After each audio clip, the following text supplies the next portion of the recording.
بەناوی خوای گەورە سڵاوتان لەبێت بەڕێزان. 6 فراکسیۆنی پەرلەمانی کوردستان داوا دەکەنی زدام و دەستگایەک نەکرێتە بەدیلی پەرلەمان بۆ هەموار و درێژکردنەوەی یاساکان. ناوەڕاستی ئەم مانگە ماوەی کارکردن بەریەک لە یاساکانی دژە تیرۆر و یاسای باکرێدانی خانوبەرە کۆتایی دێت. لە ئێستاشدا هەوڵێک لە ئارادەیە ئەنجومەنی شورا بکرێتە بەدیلی پەرلەمانی کوردستان. بە میواندارێک لە بەڕێزان لە ستۆدیۆی سەرەکی عەبدوڕەحمان فارس، سەرۆکی لیستی ئازادی لە پەرلەمانی کوردستان و دکتۆرە بەهار مەحموود، پەرلەمانتاری کوردستان لە فراکسیۆنی گۆڕان، هەروە لە شاری ئەولێرەوە شوکرێ شێخانی ئەندامی پەرلەمانی کوردستان لە فراکسیۆنی کۆمەڵی ئیسلامی تاوتێن پرسە دەکەین. سەرەتا راپۆرتێک دەبین، دواتر لەگەڵ میوانەکانم درێژە بم پرسە دەدەین.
دووبارە سڵاوتان لێبێت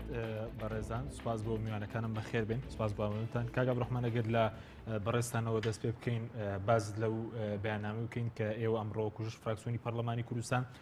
دەرتان کردو، ئامانجی سەرەکی و ئامانج لە دەرکردنی و بەیاننامەیە چییە؟ زۆر سپاس. ئەگەر بە کورتی کورتیکەینەوە جەوهەری ئەو بەیاننامەیە لە چەند خاڵێکە خۆیەگرێتەوە بە بڕای من. یەکەمین خاڵ ئەوەیە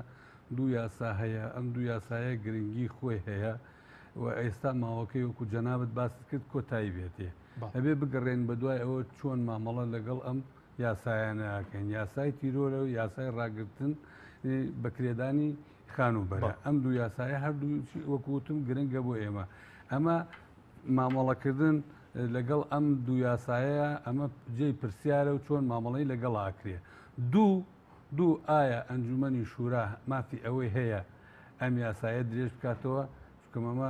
ئەمە پرسیارێکە و ئێستا ئاراستەکان بۆ ئیتیجاهە ئەڕوا.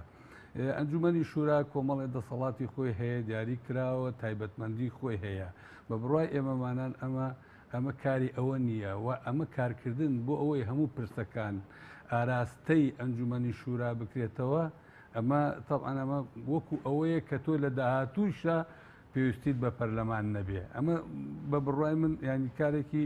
زۆر خەتەرە بۆ مستەقبەلی داهاتوو ئەگەر بەو ئیتیجاها بیری لێ بکرێتەوە. خاڵێکی تر سێ هەیە پەرلەمان لە کارکەوتووە ئەمانە هەمووی ئەم دوو یاسایە لەم خولەی پەرلەمانیشە درێژ کراوەتەوە مەتەن یاسای تیرۆر بۆ 2 ساڵ درێژ کراوەتەوە ئەم پولەی پەرلەمانە درێژی کردوەوە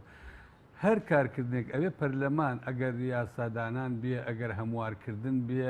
ئەگەر ڕاگررتنی کارکردن بێ هەموو ئەمانە ئەوێ بگەڕێتەوە پەرلەمان و پەرلەمانی ئێستا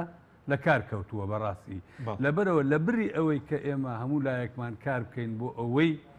کە هەمووشمان لە ڕاگەاندنەکان لە بەیاننامەکان قسە لەسەرەوەکەن کە پێویستە پەرلەمان کارا بکرێتەوە بکرێتەوە چگەم هەموو لایەکمانش قسە لەسەرەوەکەن کۆمەڵێ پرسی گرنگ پەیوەندیدارە بە پەرلەمانی کوردستانەوە یعنی بەم شێوەیە ناکرێ بەردەوام بین کە ئەم پەرلەمانە بەم ئاراستەیە ڕابگیرێ و کار نەکات لە بری ئەوە ئەبێ ئەم پەرلەمانە ئێستا کە قسە لەسەر هەموو جونگەکانی بەڕێوەبردن و دەسەڵات ئەەکەین پێویستیمان بە پەرلەمانی کوردستان هەیە ئەگەر قسە لەسەر چاکسازی بکەین پێویستیمان بە پەرلەمانە ئەگەر قسە لەسەر ڕفراندۆم بکەین پێویستیمان بە پەرلەمانە پەرلەمان ئەبێ حکوومەت متابعی ژووکاری حکوومەتکە ئەمە هەموو ڕاگرەوە لەبەرەوە کار نەکەین بۆ ئەوەی درزیەکی تر دروست بکەینەوە چوار ئەم خاڵانە پێویستە وامان لێ بکە ئەمڕۆ ئەم دوو یاسایەیە دوو مانگتر دوو یاسای ترە قەزەیەکی ترە ئەبێ ئەمانە وامان لێ بکە بۆ ئەوەی نزیکمانۆکە چەندێک گرفتەکانمان بۆ ئیتیجاها ئەڕوا زیاتر بێ ئەبێ بە پێچەوانەکەی کار بکەین بۆ ئەوە ئەبێ ئەمە هاندەر بێ بۆ ئەوەی هانمان بدات بۆ ئەوەی پەرلەمان ضرورەتی زیاتری خۆی فەرزەکە نەک بە ئاراستەیەک ئەوە بکەین کە کار بۆیە ئەمە وای کرد ئێمە ئەو بەیاننامە سەرڕای ئەوەی کە خۆتانەزان بەیاننامەیەکی هاو بەش بێ ئەکیت لە 100% بەدڵی تۆ نابێ بەدڵی ئەمیش نابێ بەڵام لە جەوهەری قەزەکانە ئەم چوار خاڵەیە کە پێویستە ئەم چوار خاڵە بەڕاستی ئێمە پشتگیری لێ بکەین و ئاراستەیەک کار نەکرێ بۆ ئەوەی ئەم چوار خاڵە ببێتە بەرنمەیەکی گرنگ بۆ داهاتوو و ئەم چوار خاڵەی کە هەیە یەکەمین شێت پەنا نەبینە ئەنجومەنی شورا بۆ ئەوەی ئەمە درێژ باشە سوپاس دەکەم دواتر دەگرم بۆ لای بەڕێز دکتۆر بارەگر بێمە لای بەڕێز سەبارەتەوەی کە ئێوە لە بەیاننامەکەتاندا باز دەکەن کە ناکرێت لەوە زیاتر دەسەڵاتی یاسادانان لە کادار بکرێ ئێستش پێتاوانیە دوای پەخستنی ئێستا لە کادار نەکراوە بەڵێ بەداخەوە یعنی لە کەدارکردن دەرچووە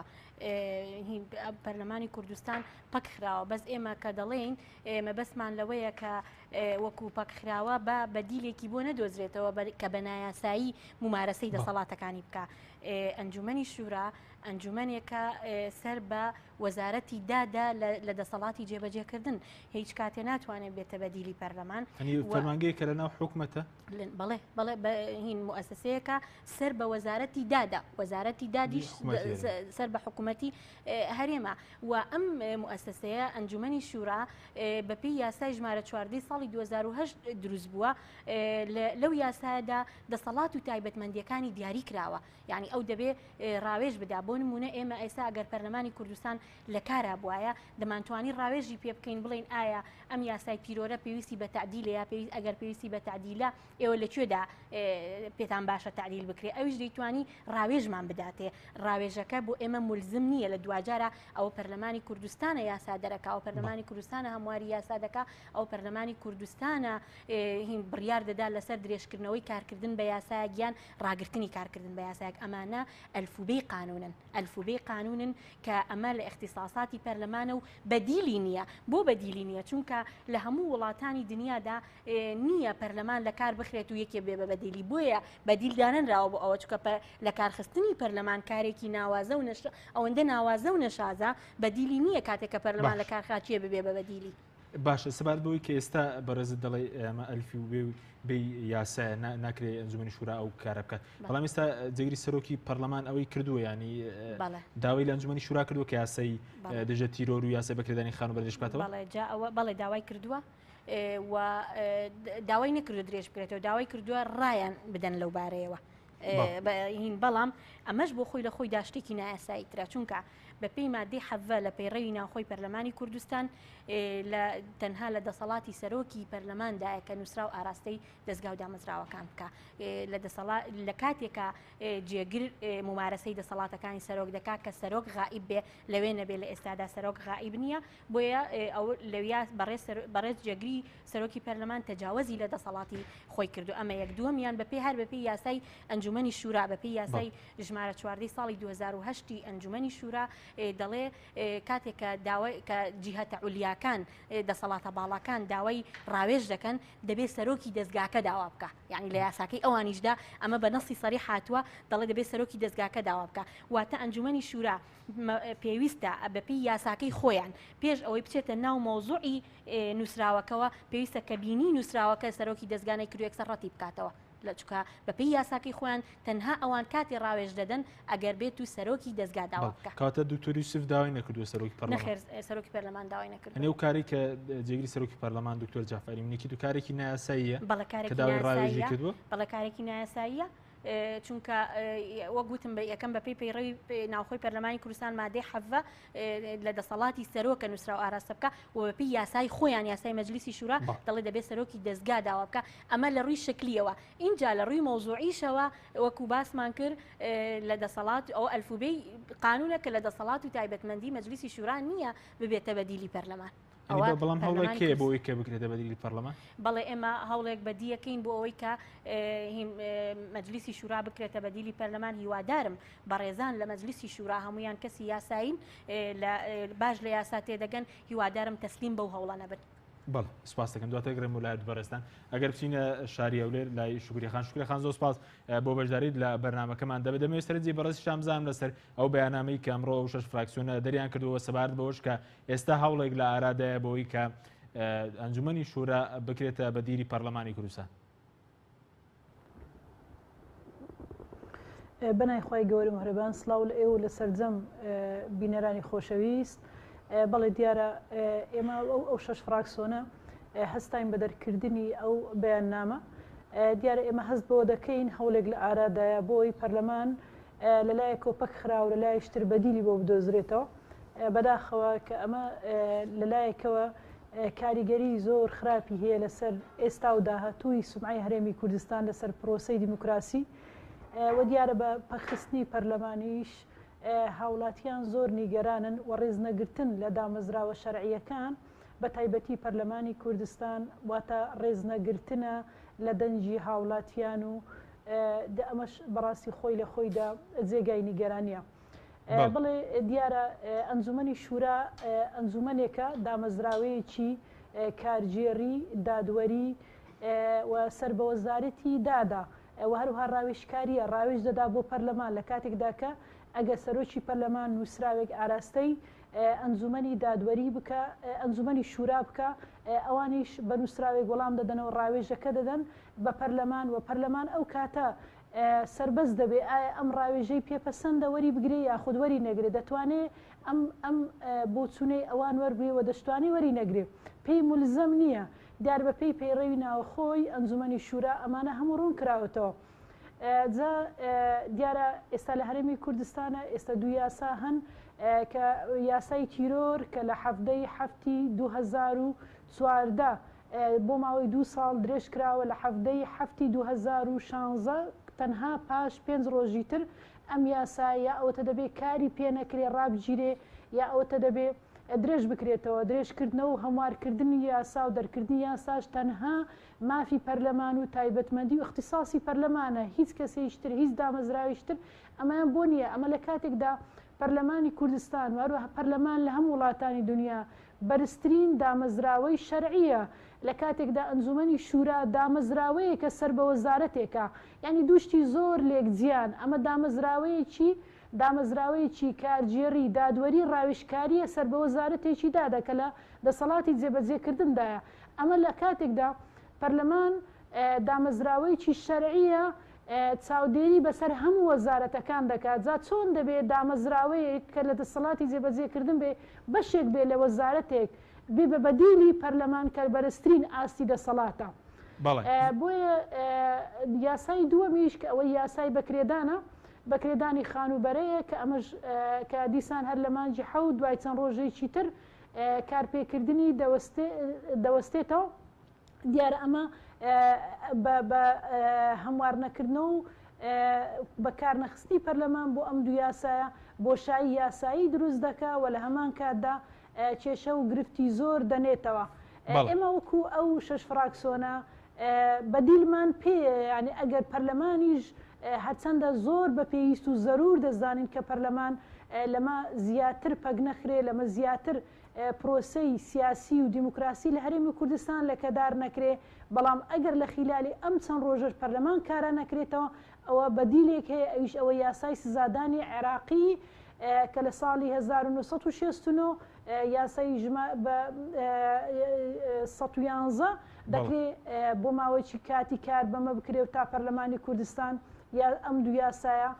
هەموار دەکاتەوە یاخود یاسایشتر دادنێ بەدیلێکی بۆ دەدۆزێتەوە. باشە، زۆر باشە. ئێستا بەڕێز وتت هەوڵێکەیە کە بۆی مەسەلەن ئەنجومەنی شورا کە دامەزراوەیە کە بڵین بەشێکە لە وەزارەتی دادی حکوومەتی هەرێمی کوردستان بکرێتە بەدیلی پەرلەمان. ئەو هەوڵە لەلایەن کێوەیە و هیچ مەسەلەن هیچ بەڵگەیەک لەبەرزدا کاوەڵدرابێ ئێستا جێگەلەوەی کە جێگیری سەرۆکی پەرلەمان نووسراوی کرد بێت حکوومەتیش وەکو بەدیلی پەرلەمان تەماشای بکات؟ دیارە هەرچەندە جێگری سەرۆکی پەرلەمان کتابێکی ئاراستە کردووە، هەرچەندە ڕوونکردنەوەشی داوە کە دەڵێ ئێمە نیاز و مەبەستی ئەومان نییە کە بێ بە بەدیلی پەرلەمان، تەنهای داوای ڕاوێژمان کردووە، هیوادارین وابێ، هیوادارین ئەو نێتە باشیان هەبێ. و لە هەمان کاتیشە ئێمە ئەوڕۆ کتابیشترمان خوێندەوە کە لە 6 لە وەزارەتی سەرۆکاتی ئەنجومەنی وەزیران داوا لە هەموو وەزارەتەکان کراوە بە ناوی ئەوەی کە بە شێوەیەکی سیستەماتیک شتەکان بڕواتن، داوا لە هەموو وەزارەتەکان کراوە بۆ دەرکردنی هەر ڕێنماییەک بۆ وەزارەتەکەیان، پاشان ئەو ڕێنماییانە ئاراستەی سەرۆکاتی ئەنجومەنی وەزیران بکەن، ئەوانش بەرزی بکەنەوە بۆ ئەنجومەنی شورا. لێرەدا من پرسیارێک دەکەم، ئەی بۆ لە ساڵانی ڕابردوو ئەو کاتێک کە پەرلەمان ئەکتیڤ بوو، ئەو کاتێک کە پەرلەمان هیچ کێشەیەکی نەبوو، بۆ ئەنجومەنی شورا ئەم شتانەی ئاراستە نەدەکرا، بۆ ئەم زۆرە ڕاوێژانەی پێ نەدەکرا، بۆ ڕاو بۆ چوونەکانی ئەوان ئەوەندە گرنگی پێ نەدەدرا. بۆیە بەڕاستی ئێمە پێمان وایە بە هیچ شێوازێک ناکرێ ئەنجومەنی شورا بێتە بەدیلی پەرلەمان و پێویستە پەرلەمانی کوردستانیش بە زووترین کات ئەکتیڤ بکرێتەوە، چونکە بەڕاستی پەرلەمان پەرلەمانی هەموو خەڵکی هەرێمی کوردستانە و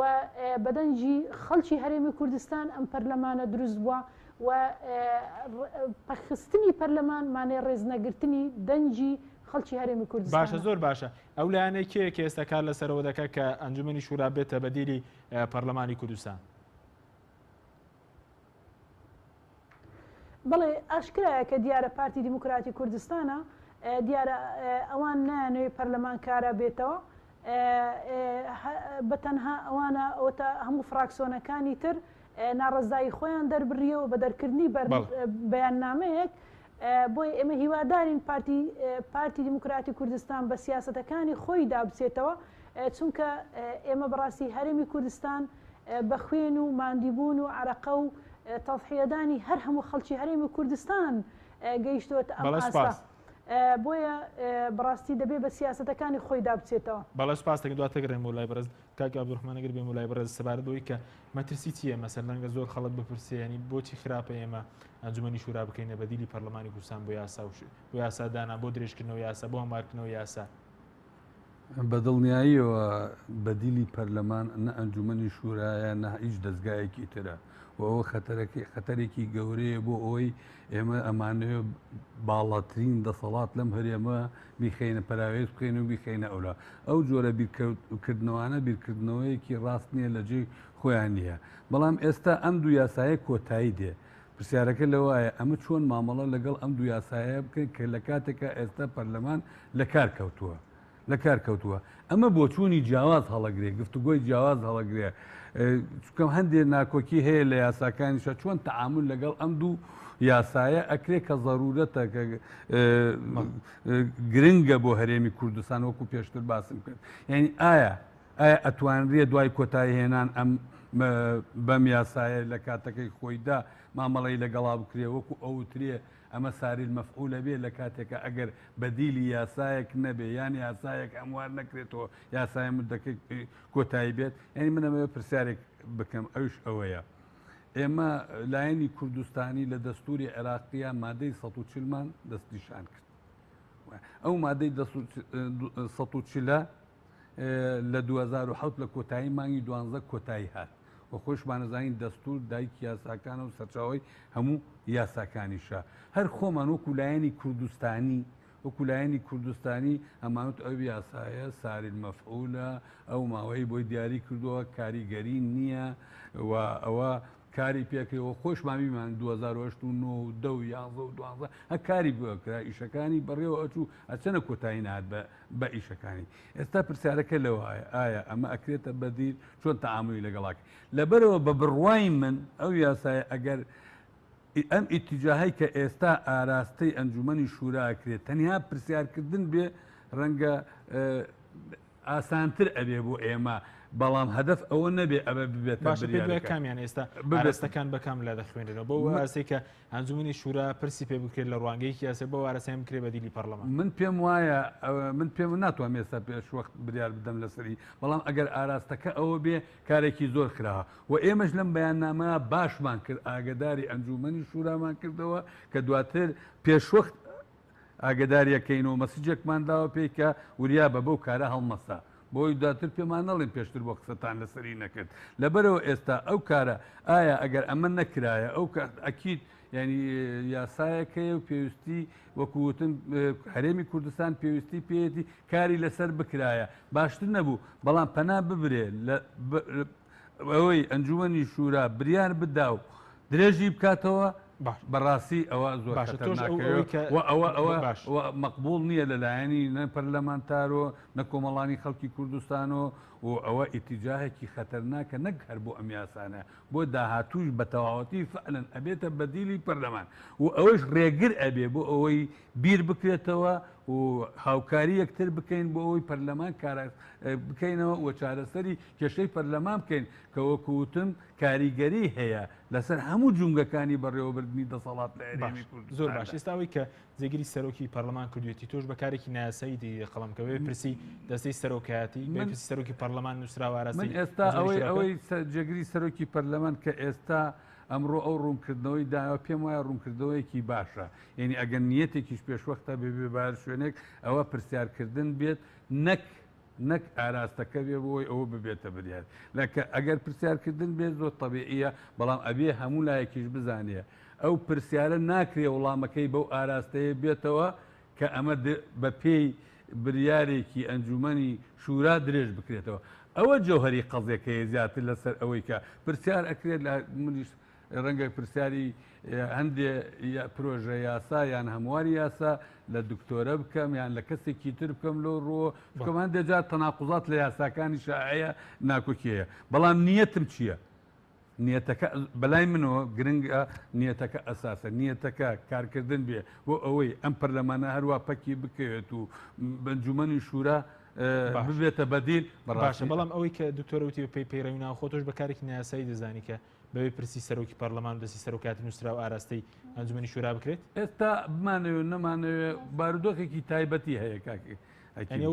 بارودۆخێکی تایبەتی پەرلەمان هەیە بارودۆخێکی تایبەتی پەرلەمانەیە ئێستا بەشێکی زۆر لە یاساکان بە پێچەوانەوە کاری لەسەرەکرێت و تەناقوزات لە یاسایەکان هەیە و ئەمەش ئەگە تەناقوزێکە بێ تەناقوزێکە ڕاستە وەکو ئەوانی تر بەڵام من ئەوەندەی لای من گرنگە جەوهەری پرسیارەکەیە و وەڵامەکەی ئەنجومەنی شورایە ڕەنگە پرسیارکردن من زۆر جار پرسیارەکەم لە هەندێک کەس ڕەنگە کاری ئەویش نەبێ ئەوە نەبێ ڕەنگە زۆر بە مشکلەی نەزانم باش سپاس دەکەم دواتر ینی پێ دوای پرسیارکردنەکە شەر بەبێ سەرۆکی پەرلەمان دەستی سەرۆکەت نایاسەیە ئێمە وتمان بابەتەکە لایانی شکلی هەیە و لایانی مەوزوعی هەیە لایەنە شکلیەکە ئەوەیە کە چی ئەو نووسراوی ئاراستە کردووە ئەمە بەپی یاسای ئەنجومەنی شورا ژمارە 14 ساڵی 2008 دەڵێ دەبێت سەرۆکی دەستگا داوا بکات تەواو بڕایەوە یعنی ئەمە شتێکی قانونیە نوقتە يعني مجاهين هەڵناگرێ يعني مناقەشە هەڵناگرێ لە مادەی حەڤەی پەیڕەوی ناوخۆی پەرلەمانی کوردستانیشا باز لە دەسەڵاتەکانی سەرۆکی پەرلەمان دەکا یەکێک لە دەسەڵاتەکانی ئاراستەکردنی نووسراوە بۆ دام و دەستگاکان يعني کەواتە ئیتر ئەمە هیچ مناقەشەیەک و تەفسیر و تەویلێک هەڵناگرێت ئەمە لە لایەنی شکلیەوە لە لایەنی مەوزوعیشەوە هین گوایە ئاراستەیان کراوە داوای ڕەیان لە یەکەن ئەوان کاکە ئەو ئەڵێ کارکردن بەم یاسایە کۆتایی دێت تکایە ڕاتان لەو بارەیەوە پەرلەمانیش پەکی کەوتووە یعنی لە نووسراوەکەی وا ئەڵێ بڵێ ئەڵێ تکایە ڕاتان لەم بارەیەوە بڵێ بڵێ ئەڵێ ڕاتان لەو بارەیەوە کەواتە لە بارەی ئەوەی کە پەرلەمان پەکی کەوتووە و ئەو یاسایە کۆتایی پێهاتوو ئایا ئێوە ڕێگەمان پێدەن ئەو یاسایە لەبەر زروفی هەرێمی کوردستان بەردەوام بێ باشە ئەی بۆ بیر لەوە ناکەنەوە کە پەرلەمانی کوردستان لە کارکەوتووە خۆ عاملێکی دەرەکی نییە لە خارجی ئیرادەی هەرێمی کوردستان پەرلەمانی کوردستانی لە کارخستە بێ ئەو عاملەی کە پەرلەمانی کوردستانی لە کارخستووە عاملێکی ناوەکیە بە بڕیاری مەکتەبی سیاسی پارتی دیموکراتی کوردستانە هەر سبەینێ ئەو ڕێگرێ لا بچێ پەرلەمانی کوردستان دەتوانێت کۆ ببێتەوانێ و یاسای تیرۆر و یاسای بەکرێدانی خانوبەرە و هەموو یاساکانی تر و هەموو ئەو ئەزمە سیاسی و بۆ شایانەی ترکە لە هەرێمی کوردستانە دروست بوون چارەسەریان بکە بۆ بیرکردنەوەکە بەم ئاراستەیە نەبێ بۆ ئاراستەیە بێ کە هین کە بەدیل بۆ پەرلەمان بدۆزێتەوە ئەمە لەلایەکی ترەوە ئێمە کاتی خۆشی کە ئەم یاسایەمان درێژ کردەوە لە ساڵی 2014 تێبینیمان هەبوو لەسەر ناوەڕۆکی یاساکە فراکسیۆنەکەی ئێمە فراکسیۆنی یەکێتی فراکسیۆنی کۆمەڵ فراکسیۆنی یەکگرتو ئەمە ئەو فراکسیۆنانە بوون کە لە لیژنەی یاسایی و لە ناو هۆڵی پەرلەمانیشا تێبینیمان هەبوو چونکە ناوەڕۆکی ئەم یاسای تیرۆرە بە هیچ شێوەیەک یەک ناگرێتەوە لەگەڵ بنەماکانی مافی مرۆڤ لەگەڵ جارنامەی جیهانی مافی مرۆڤ لەگەڵ عەهدی دەولی بۆ مافە ئابووری و سیاسیەکان بۆیە ئێمە ئەو کاتش تێبینیمان هەبوو داوامان کرد کە ئەم یاسایە با تعدیلی بکەینە یاسایەکی باش چووکە هەرێمی کوردستان پێویستی بەبوونی یاسایەکەیە بۆ بەرەنگاربوونەوەی تیرۆر بەڵام بە ئەم یاسایە بەم شێوازەی ئێستای ناچووکە بەپێی ئەم یاسایە پێناسەی تیرۆری بە جۆرێک کردووە ئەم یاسایە کە دەتوانێت ئەگەر ڕۆژنامە نووسێک لە ڕۆژنامەیەکدا شتێک بنووسێ دەتوانێت بەپێی ئەم یاسایی کە ئێستا هەیە ئەو بێ وەکو تیرۆریست لە قەڵەمی بدات و وەکو تۆمەتبارێکی تیرۆریست تەعاملی لەگەڵا بکە بۆیە ئێمە تێبینیمان هەبوو لەسەر ئەو یاسایە و داوامان کرد تعدیل بکرێتەوە ئەو بوو داوا کراوتیان بە درێژکردنەوەکە بکرێ دواتر تعدیلی یەکەین ئەو بوو لە دوجاری بەهۆی هەندێک لە فراکسیۆنەکانەوانێ نەمانتوانین بگینێ تەوافقێک لەسەر تعدیلی یاساکە بووە لە ئێستادا تعدیلی یاساکەش لە گۆڕەیە یعنی هەر ئەوە نییە مەسلەی درێژکردنەوەکە ئەو یاسایەکە بە هیچ شێوەیەک لەگەڵ بنەماکانی مافی مرۆڤ یەک ناگرێتەوە هەر بە خۆشحاڵیشەوە یۆنامیش ئێستا هاتوۆتە سەرخەت نامەیەکی ناردووە بۆ بەڕێز سەرۆکی پەرلەمان بۆ لیژنەی یاسایی بۆ لیژنەی مافی مرۆڤ طبعاً ئەو نامە ئاراستەی پەرلەمانی کوردستان دەکات چونکە دەزانێت ئەوە لە اختصاصی پەرلەمانی کوردستانە کە داوای ئەوواکە کە ئەم یاسایە نابێت درێژ بکرێتەوە داوای تعدیلکردنی نەخێر ئەو تێگا کە ئەمە لە اختصاصی لە کوردستان لە کوردستان ئەگەر تێژ بگەین جاری وا هەیە هەندێک بەداخەوە هەندێک لایەن خۆیان هەڵە دەکەن سپاس دەکەم بەڵێ بینەرانی بەڕێز ناوبڕێکی کورد وەردەگرین دواتر دەگرینەوە شاری هەولێر لای شوگری خان لەگەڵ ما بمێنەوە.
دووبارە سڵاوتان لەوێت بەڕێزان شکری خان ئەگەر بینەوە لای بەڕێستان سەبارەت بەوەی کە لە کاردانەوەی دەرکردنی ئەم بەیاننامەی شەش فراکسیۆنە سەرۆکی فراکسیۆنی پارتی لە پەرلەمانی کوردستان دەڵێ ئەمە بۆ موجامەلەکردنی کۆمەڵی ئیسلامیە ڕای بەڕێستان لەو بارەیەوە چییە کە دەرکردنی ئەو بەیاننامەیە بۆ مەبەستە بێت؟ بەڵێ ئێمە وەک کۆمەڵی ئیسلامی فراکسیۆنی کۆمەڵ ئیسلامی لە پەرلەمانی کوردستان پێش 2 ساڵ دیارە ئێمە سەبارەت بە یاسای تیرۆر گفتوگۆی زۆرمان لەگەر فراکسیۆنەکان کرد و داوای هەموارکردنەوەی ئەم یاسایەمان کرد چونکە دەمانزانی بەڕاستی کۆمەڵێ بڕگەی تیادا هەیە کە لەگەر بنەماکانی مافی مرۆڤ بە هیچ شێوازێک ناگونجێەوە داوای هەموارکردنەوەمان کرد بەڵام ئەوان لەبەرەوەی وتیان ئێمە لە شەڕی داعش و لە بەرینگاریبوونەوەی تیرۆر داین داوان لە ئێمە کرد کە ڕازی بین بە درێژکردنەوەی بۆ ماوەی 2 ساڵ بەڵێنی ئەویان بە ئێمەدا کە دوای 2 ساڵ ئەوان ڕازی دەبن بە هەموارکردنەوەی ئەم یاسایە دیارە بەڕێز فرانسیشکۆ ماتە کە بەرپرسی مافی مرۆڤە لە نەتەوە یەکگرتووەکان دوای دراسەکردنی بۆ ماوەی 6 مانگ هەم یاسایەکە و هەمیش ڕۆژی مافی مرۆڤ لە هەرێمی کوردستانە نامەیەکی ئاراستەی هەرێمی کوردستان و پەرلەمانی کوردستان و کۆمەڵێک لە لێژنەکان کردووە کە کار بەم یاسایە نەکرێ بەداخەوە سەرۆکی فراکسیۆنی پارتی دموکراتی کوردستان کە ئەم قسەی کردووە دیارە هەموو فراکسیۆنەکان جوان تێدەگەن و جوانیش دراسەی بابەتەکەیان کردووە و ئەم بەیاننامەشیان دەرکردووە لەسەر ئەو کەوەکو وەکو مافێکی پەرلەمان کە مافی پەرلەمانە و ئەو مافەش دەبێت بپارێزرێ کە هیچ کەسێ نابێ ببێ بەدیلی پەرلەمان چونکە پەرلەمان شوێنی دەرکردنی یاسا و هەموارکردنەوەی یاسا و چاودێریکردنی دەسەڵاتی جێبەجێکردنە نەک بەشێک لە دەسەڵاتی جێبەجێکردن بێ بەدیلی پەرلەمان بۆیە بەڕاستی ئێمە پێمان وایە هەرێمی کوردستان ماوەی 2 ساڵە لە ڕووی دیموکراسی لە ڕووی سیاسی لە ڕووی ئابووری لە پاشەکشێدا ئەمەش لەلایەکەوە کاریگەری زۆر نێگەتیفی کردوتە سەر دل و دەروون و ناخی هەموو هاوڵاتیانی هەرێمی کوردستان و پارتی دموکراتی کوردستانیش بەرپرسی یەکەمە و خۆشی ئەم ڕاستیە دەزانێ باشترین بەڵگەش ئەوەیە فەرموو لە سلێمانی بارەگاکەی ئەوان لەلایەن ئەندامێکی خۆیانەوە گولەی پەیوەندراوە هەر لەبەرەوەی موچەی وەرنەگرتووە نەیتوانێت لەمە زیاتر دام بەخۆی دابگرێت سزا ئەوەی هاوڵاتیەکی تر کە بێلایەن بێ هاوڵاتیشتر کە سەربەلایانی حزبێکی تر بێ بۆیە ئێمە پێمان وایە بەڕاستی هەرێمی کوردستان لە ساڵانی ڕابردوو وەکو نمونە دەهێنراوە خەڵکی عێراق زۆر باشە کەواتە ئەوەی کە خەڵکی هەموو عێراق بەڵێ فەرموو بەڵێ دیارە لە ساڵانی ڕابردوو خەڵکی عێراق و سیاست مەدارانی عێراق هەرێمی کوردستانیان بە نمونە دەهێناوە لە ڕووی ئابووری و لە پرۆسەی دیموکراسی بەڵام بەداخەوە ماوەی 2 ساڵە هەرێمی کوردستان لە ڕووی دیموکراسی لە ڕووی ئابووری و لە ڕووی سیاسی و پاشەکشەی زۆری کردووە بۆیە بەڕاستی ئێمە ئەوەی کە بەدەستمان هێناوە کە ماوەی دەیها ساڵە پێویستە ئەو دەستکەوتانە بپارێزین ئەگەر بمانەوێت هەرێمی کوردستان بەرەو سربەخۆیی بن ئەوە خاڵی یەکەم و سەرەتا و کۆتا دەبێ پەرلەمان کارا بکرێتەوە بەبێ کاراکردنەوەی پەرلەمان ڕیفراندۆم دەکرێەوە نە دەوڵەتی کوردیش دەتواندرێ دروست بکرێ و پەرلەمانیش بە هیچ شێوازێک بەدیلی نییە. باشە زۆر باش سەبارەت بۆی کە بەرز بتێت ینی بە دیاریکراوی ئێستا هەر ئەوە 6 فراکسیۆنەکەی پەرلەمانی کوردستان نییە کە داوای پێداچوونەوە و هەمواری یاسای دژە تیرۆر دەکەن بەڵکو نەتەوە یەکگرتوەکانیش بە فەرمی داوای ئەوەی کردووە کە ئەو یاسای هەموار بکرێتەوە لەبەرەوەی کە پێچوانەی ڕێکەوتنامەی مافەکانی مرۆڤە. بەڵێ بە تەکیدی ئێمە پێمان وایە بەڕاستی هەموو خەڵکانێکی خاوەن ویژدان و هەموو حزب و لایەنە سیاسیەکانی هەرێمی کوردستان جگە لە پارتی دموکراتی کوردستان هەموارکردنەوەیان پێپەسەندە و داوای هەموارکردنەوە دەکەن چونکە هەر کەسێ سەیری یاسای تیرۆری کردوێ بەڕاستی کۆمەڵێ بڕگە و یاسای تیادا هەیە بە تایبەتی هەندێک لە بڕگەکانی ینی بە هیچ شێوازێک ڕەچای مافی مرۆڤی تیادا نەکراوە بنەمایەکانی مافی مرۆڤ کە ڕەچای ئەمانە نەکراوە بۆیە کۆمەڵی خەڵکێکی زۆر ماوەیەکی زۆر لە ئاسایش دەگیرێ و بنبزر دەکرێ و لە هەمان کاتە ئازار دەدرێ پاشان بێتاوانی دەردەچێ و چەندەها کەس تا ئێستا بەس لە کۆمەڵی ئیسلامی نزیکەی 1970 کەس گیراوە هەر هەمووشیان بەبێ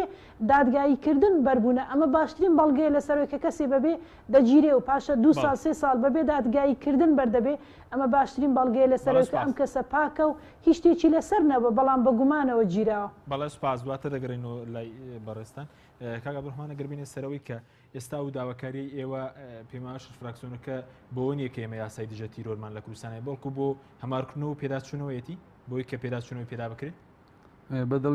نیایەوە یەکەمیشت بنەمێ هیوادارم سیاسەکانی ئێمە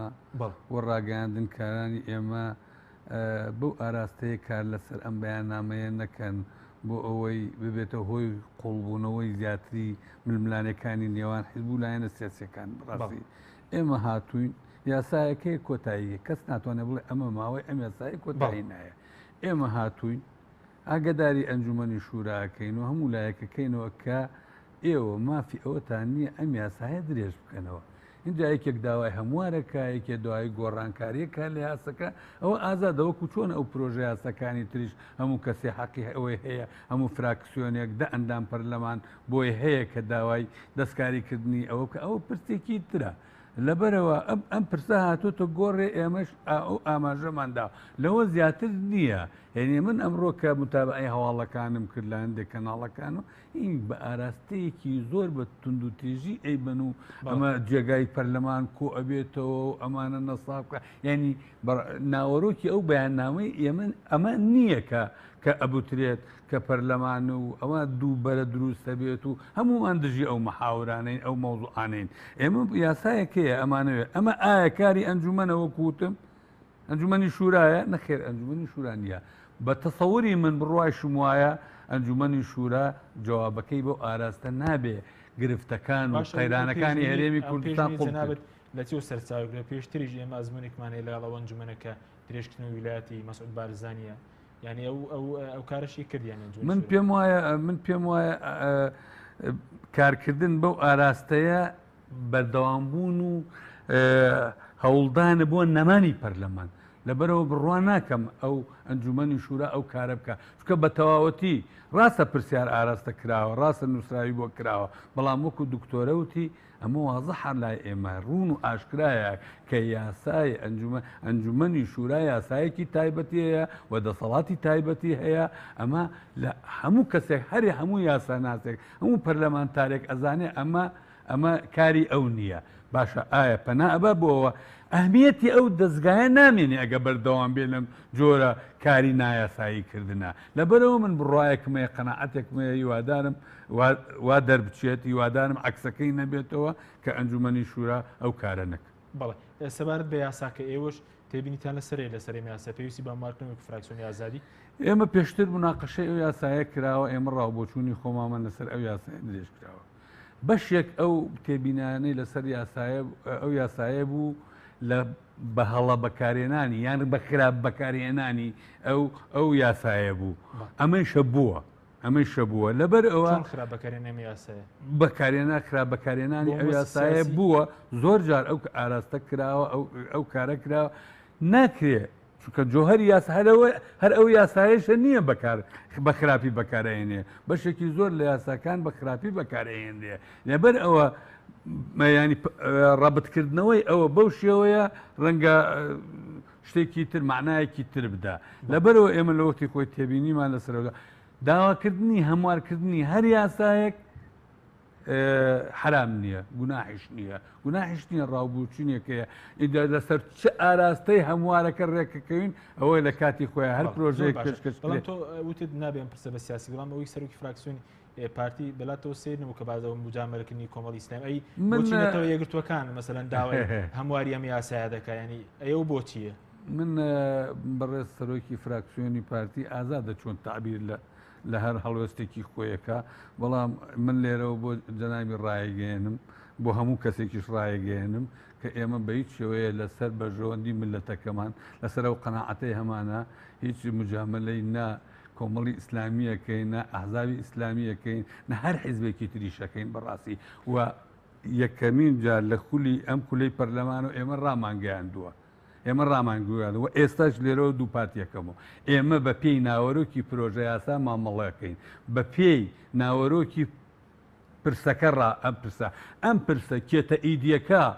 سەتاسەت لە هەموو ڕێکۆیانی ئێمە خلافی سیاسی و ئایدۆلۆژیشمانە بێ بەڵام ئەگەر پرسێک لە بەرژەوەندی ملەتەکە هەبێ ئێمە گوێ ناگرین ئەمە کێی لەگەڵایەکێ دژی لەگەڵانیە لەبەرەوە ئێمە بە پێی ناوە قەناعەتمان وایە ئەم بەیاننامەی کە ئەمڕۆ دەرمان کردووە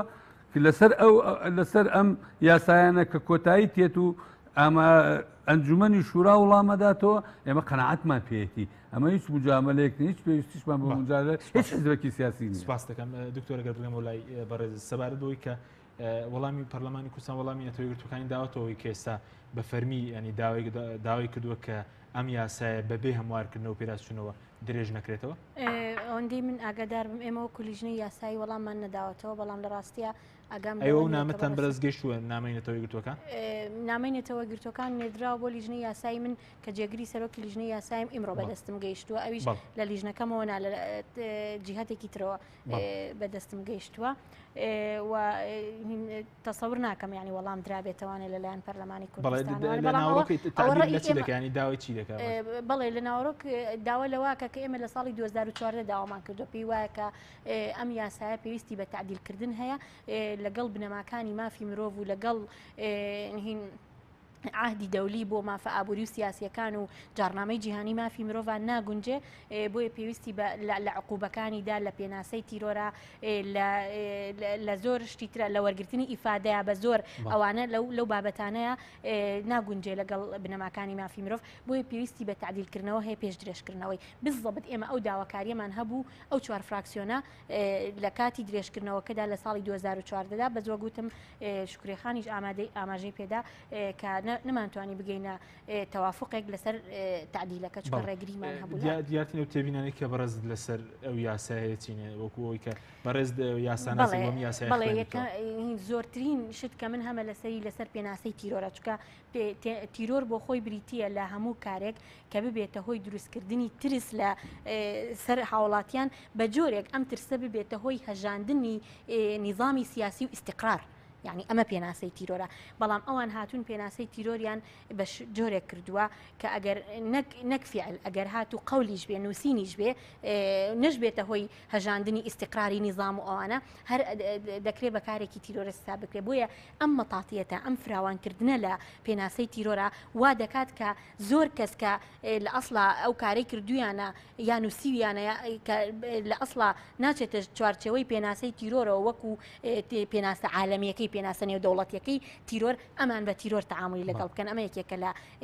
تێبینیەکان تێبینێکی تر لەسەر عقوبەکانە یعنی بەشی زۆری عقوبەکان عقوبەی زۆرن ئیعدامە کە لە کاتێکە عقوبەی ئیعدام ئێستا لە جیهانە مناقەشەی لەسەرەکە ئایا ئەم عقوبەیە بمێنێ یان نمێنێ ئەمە یەکێکتر لە تێبینیەکان یەکتر لە تێبینیەکان لە شێوازی تحقیقایە ئەو شێوازەی کە تحقیقی پێ دەکرێت لەگەڵ ئەو کەسانەیە کە جاری وا هەیە بەپێی ئەو یاسایە ڕێگەی داوە کە هەندێ شێواز بەکار بهێنرێکە دوورە لە یاساوە بە زۆر ئیفادە لە یەکێ وەربگیرە و ئەمانە و کۆمەڵی تێبینی ترکە لەوانەیە لە ئێستادا لە یادم نەبن لە کاتی خوا تەسجیلم کردوون لە ئێستا ئەو پێدوای ئەو یاسای لە ماوە ڕابردوو بۆ مەسی سیاسی بەکارهێنراوە من پێم وایە ئەم یاسایە هەر بۆیەشە کە دو ساڵ بۆ درێژکراوەتەوە هەر لە کاتی خۆیدا کە ئەم یاسایە دانراوە مەبەستی سیاسی لە پشتەوە بووە مەبەستە سیاسیەکە بێدەنگکردنی دەنگە ئازادەکان بووە چونکەوە گوتم پێناسەکەی وا فراوان سیاسی بەکارهێنراوە لەلایەن ئەو کەسانەی کە ئەو کاتە لە پەرلەمانی کوردستان بوون لەلایەن ئەو حیزبانەی کە دەسەڵاتدار بوون لەو کاتە لە هەرێمی کوردستانە بۆیە بەردەوام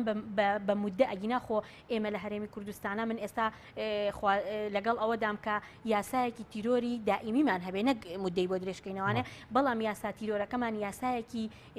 معتەدیل بێ یاسایەک بێ عدالەتی تیاابێ یاسایەک بێ لەگەڵ بنەماکانی مافی مرۆڤ بگونجێ بۆیە لەگەڵ ئەوەم کە ئەو یاسایە تعدیل بکرێت و بکرێتە یاسایەکی دائیمی دوای تعدیلکردنی بەڵام باشە زۆر باش ئێستا چارەسەر چێکە لە حەفدەی